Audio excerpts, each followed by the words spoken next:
welcome to today's tip. Today we are going to be using some water and some watercolors. I'm just starting here with some water on my watercolor paper. Make sure that you are using your watercolor paper for this one.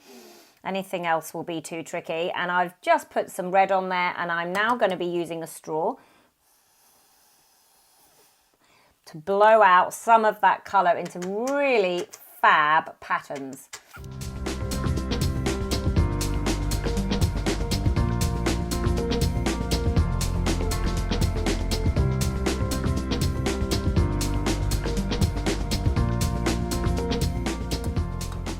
I have literally just blown out as much as possible. I've blown really hard here to get some smaller lines and some thicker lines. I'm just going to dry that because we're going to do some stamping on it now. So to bring it together, you're probably thinking, how on earth are we going to use this for a scrapbook page? But don't worry, it all comes together in the end. It makes a really good focal point for photographs. Now I've just got a stamp here that I'm just going to, one big bold one, and then I'm just gonna soften it.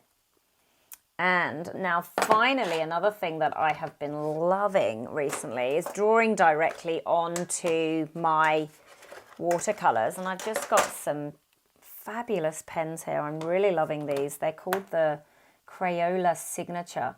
Not really sure what the signature part is, but I guess it should be for using for writing. But I am just loving it, just using it for creating texture. So here I'm just using the nib just to get a lovely sort of teardrop shape.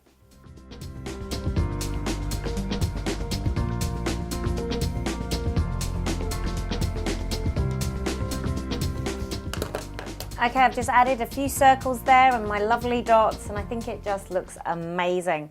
I've die cut out some hearts as well that I'm going to add in, and I am going to make this into the most fabulous layout. Now, I've done one here that I've started that I also like, and I've wanted to show you how it kind of looks on a layout.